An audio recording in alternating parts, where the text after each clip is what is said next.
Cinema 5D's IBC coverage. Sponsored by B&H, the professional sauce for all your video needs.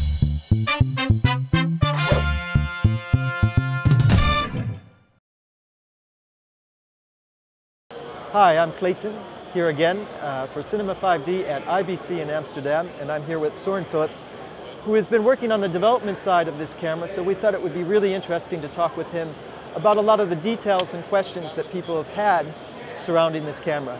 Hi, Soren. Hi, Clayton. How are you? Okay. Real briefly, the big news, as we know, is that the camera not only has an EF, but now it has an MFT mount. Sure. There's been some discussion about the fact that it's a passive mount, Yep. And maybe at some later date, Yep. it might become an active mount. Can people expect that in a later version we'll have an active mount? Sure. The camera that we've announced at the show with the passive micro four thirds won't ever be an active system. Obviously there's a hardware issue there. It doesn't have the pins included for the electronic talk between camera and lens. We wanted to get this camera to market because micro four thirds is a fantastic kind of base architecture, I guess, for adaptation to other lens systems like PL or Nikon with the small flange focal depth and the smaller imager area. It really can adapt to any system, so it's a very flexible system, and we wanted to get the camera out for those guys.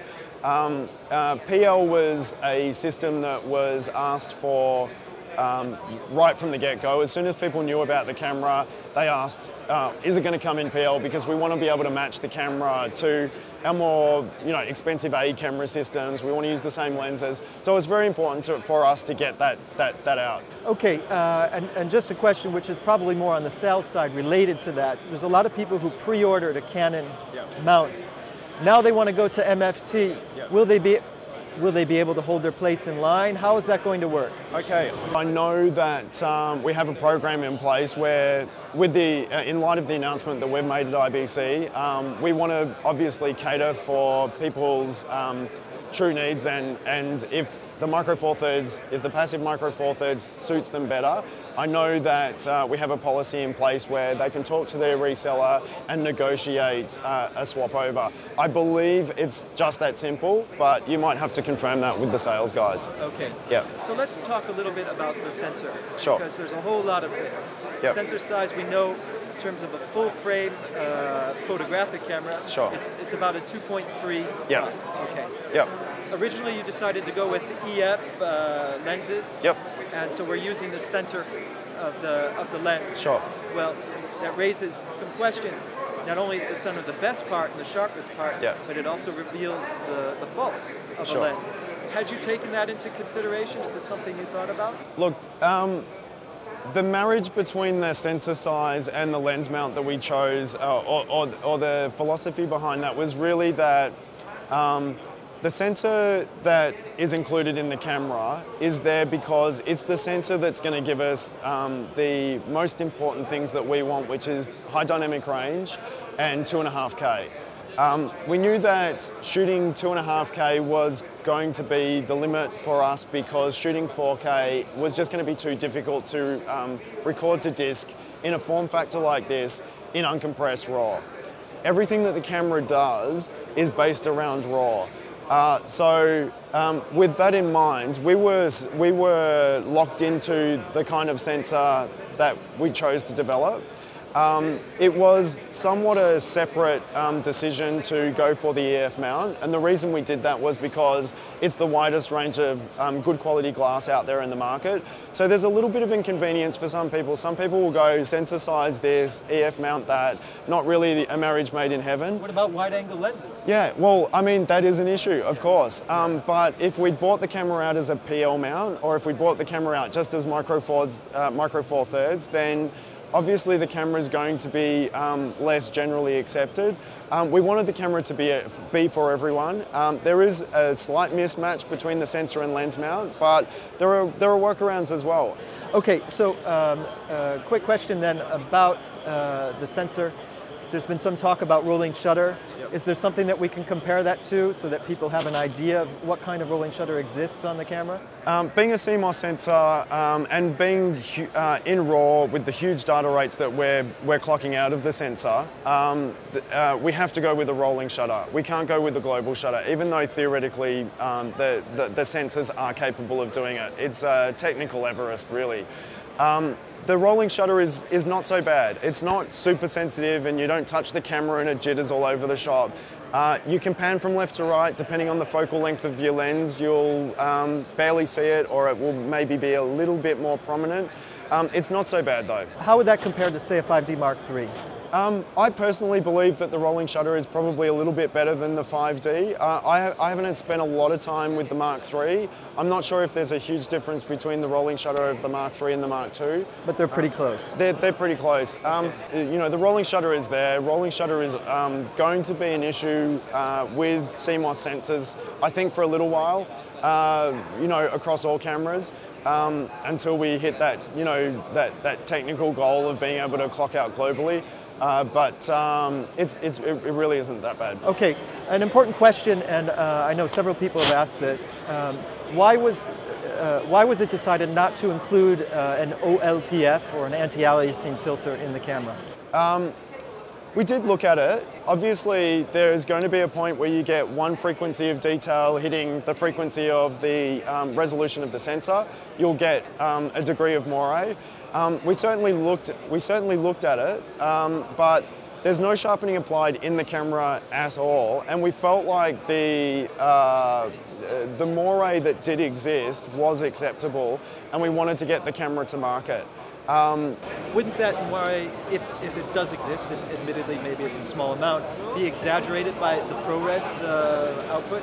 No, not necessarily. The problem is with high frequency filtration that kind of help eliminate moire at the top end of frequency do soften your pictures. So if you, I mean, it's what you're prepared to gain in one sense, you're going to lose in another. It's a trade-off. Yeah, it's a trade-off. Okay. I think one of the things that people are saying is we love ProRes, we love RAW, but sometimes we need an intermediary solution. We love RAW, but the level of data is so great. Can we have something like RAW? It's a little bit more compressed and still really great quality, and that's why people are talking about Cineform Raw. As I understand it, that's not part of the development plan for the near future. We're just managing to get the camera out to market, getting them into people's hands so that they can start shooting with them. Because firmware updates are definitely part of the development plan of this camera, we're expecting a lot of feedback coming from users. So I guess we're very open to what people have to say about the camera once it's in their hands. Once we start getting this feedback from a wider group of people rather than just the few selects that have had it today, we'll definitely listen to what they have to say. On the same note, in terms of ProRes, some people are asking, is there some kind of in-camera lookup table that can be provided? This is an issue that's definitely under discussion at the moment. We've been discussing it for quite a while. Currently, we only have our two gammas, the native film gamma, which is our log gamma tuned to the sensor, and on top of that we sit a Rec 709, which is our video gamma. We know that people want more gammas, and we're definitely looking at it, even at the possibility of them being able to create their own looks and apply those gammas in camera by uploading them through firmware updates. So we're definitely looking at that. So let's talk about hardware for a moment and ergonomics. And we know that this camera is positioned for DSLR users. And so there are a whole set of choices about that. But then there are also some incoherencies which we think probably have to do with the first generation of camera. And we wanted to ask you about that. And I think the first thing we wanted to know is, why did you choose to put the cables on the left side? Okay, you're right. In a sense, the camera's not strictly aimed at a DSLR market, but obviously with the DSLRs that have made a huge impact in video acquisition over the last 5 years, it's not something to ignore. We felt like the form factor of the camera, it was important to recognise that. The DSLR market for video has been huge over the last 5 years, so it did influence our design in the camera. connectors, obviously with the design of a camera, in a camera like this, you've got a rectilinear box and you've only got so many faces that you can put connectors or mount points or media recording slots in. So the connectors were either going to go on this side or on this side because all the other faces of the box were taken up by logical requirements for shooting pictures. In a handheld way, most people hold their camera with their right hand and support it with their left hand or pull focus with their left hand. So it's not ideal for all shooting situations, but we felt it was the most logical decision from a design point of view to put the connectors on the left-hand side. Okay, because a lot of the criticism that we've heard is about we're probably going to be using an EVF and something like that, and because of the form factor, one of the difficulties is we've got the cables kind of going into our nose or our face, and so a lot of people have said, hey, why not put the SSD on this side and the cables on the other side? Okay, we understand there's a 90-minute battery in there, and that's great because then it's hot swappable. But why not put in a battery that you can remove and swap out the battery? Sure. There are a couple of reasons behind that. Firstly, we wanted to design a camera that, again, was most flexible with the systems that people are already using. Now, people have invested in battery systems, whether they're V-Lock, Anton Bauer, you know, there are all kinds of battery systems out there, even like more esoteric type ones. The range input is 12 to 30 for our power plug, so it's very flexible in the type of input that it can take. Shooting in a studio is not going to be a problem, obviously, because we provide the mains power adapter.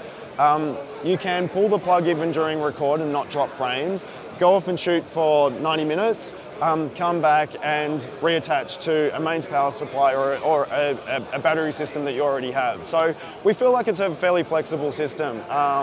The internal battery is really there as support for whatever other battery system that you want to include in your rig, or you know, if you're shooting studio work, then you shoot on mains. Okay.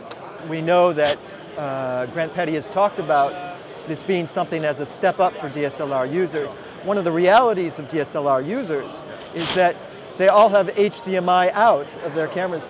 Okay, you've chosen to include HD SDI, and the question I have is, so what do those people do now, given that they have to either go out and buy a new viewfinder, or in another case, get a converter, an SDI to HDMI converter? What do you think about that? Okay, we would love to include everything on the camera. We really would. I mean, there are a couple of connectors that we really wanted to include on there that just didn't make the cut.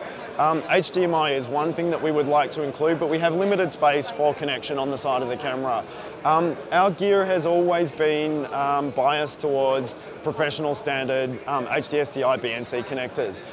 We stuck with that in this case because it not only allows you to use certain EVFs, but of course connect to broadcast quality monitors on set or even onboard onboard monitors that use HDSDI. It's more of a broadcast standard than HDMI. It's a slightly more robust system and you can get longer cable lengths, so we felt like it was a better way to go. Okay. It's a little inconvenient for some people, we know, but there are EVFs coming out.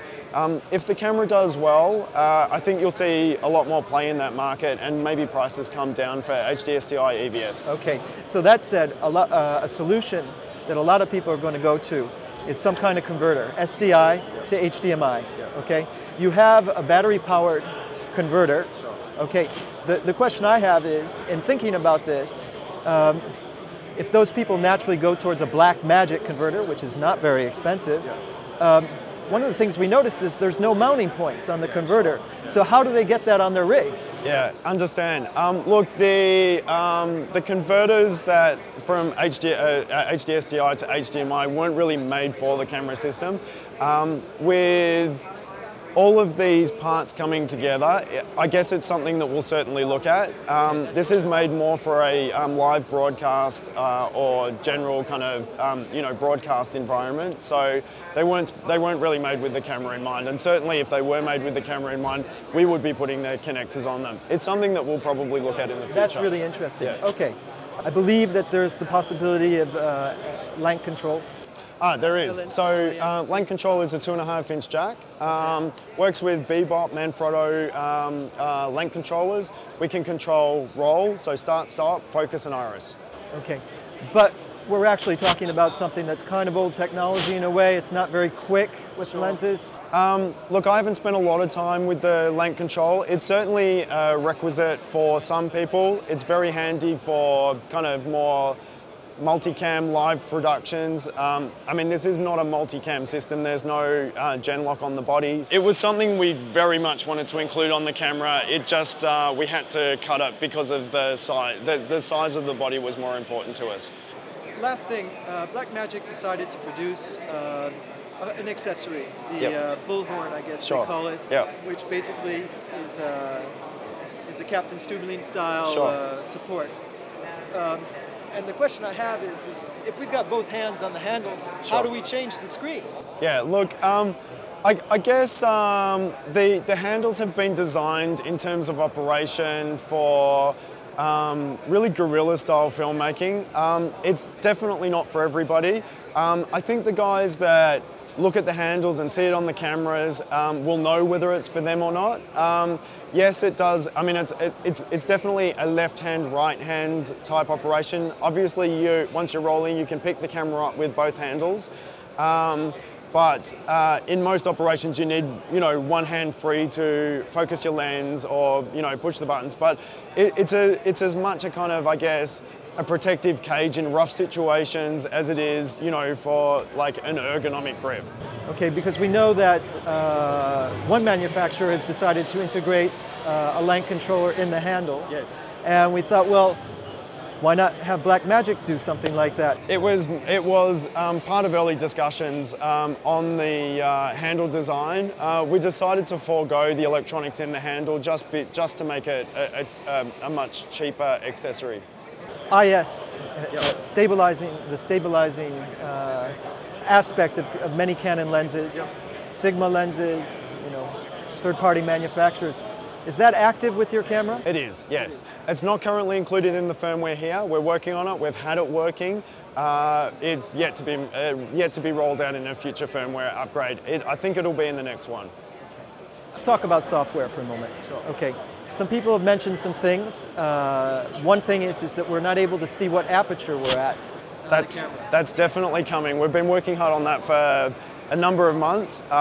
Each lens system's a little bit different, so we're having to tailor the way that works and apply it to the interface. That's definitely coming. Okay. Another question is, traditionally a DSLR user is working with shutter speeds. Sure. You've made another choice. Maybe you can show us in terms of shutter angle. Sure. So it's another language. Okay, so we're in PAL land. What corresponds to a 50th of a second? So if we're at 360 over 360, that's 1, and we're shooting at 1/25th of a second, then our exposure time is 1/25th of a second. If we go down to 180, then it's 180 over 360, which is a half, and that's 1/50th of a second. Wow, a little bit complicated for a simple-minded DSLR user. Sure, this is motion picture film language where you have a spinning mirror shutter.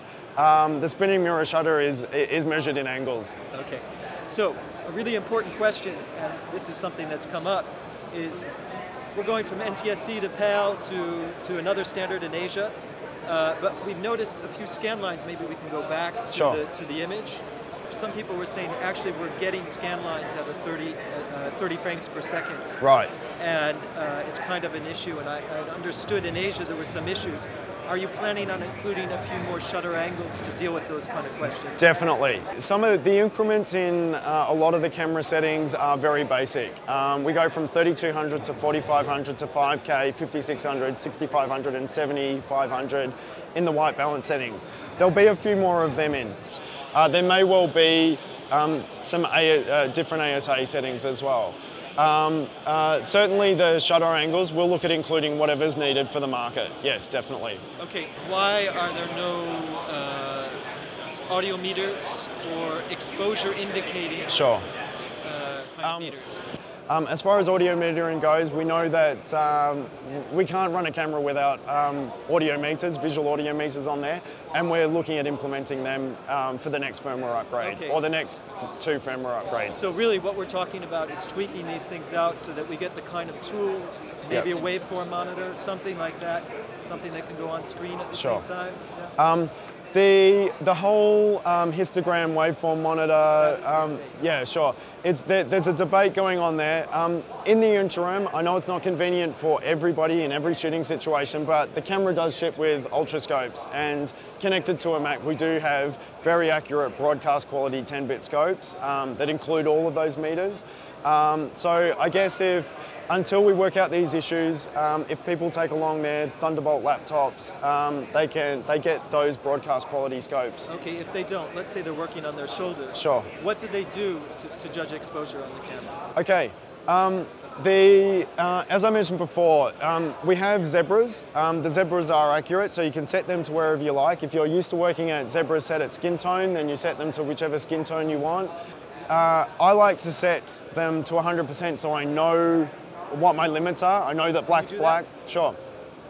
So I can control my iris manually with the forwards and backwards shuttle controls, and with my zebra set at 100, my working method would be to go through till I see zebras just in under the lampshade and pull back.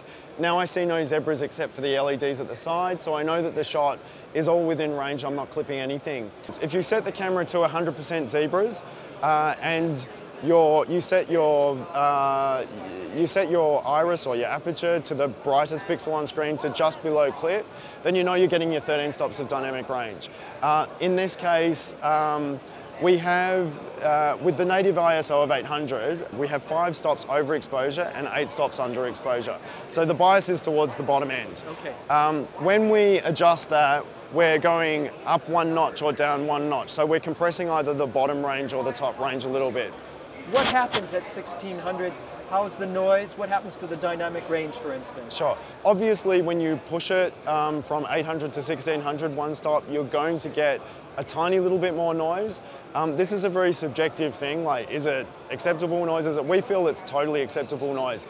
It's present if you're looking for it, but it's not present if you're not looking for it. We understand that one of the questions is around low light sensitivity. Yep. And so what we're asking is, okay, we know that it's 13 stops dynamic range for RAW, and is it 13 stops in ProRes or a little bit less? It's 13 stops at ProRes as well. There's no reason, like mathematically speaking, why you would lose that unless you start pushing the sensitivity of the sensor. You'll lose a little bit. So if we drop from 800 to 1600, we're going to lose a little bit. So basically, we actually have 8 stops of room under middle gray to play with. There's more information there versus the other side. So we really need to protect the highlights, and we can allow a little bit more room for the shadows. Well, that's exactly right. I mean, the shadows are going to be captured. It's just how much noise there is in the shadows.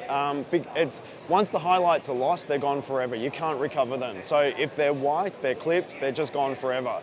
So we set our white point to where we're happy to either have something clip or where we want to protect it and just bring it down.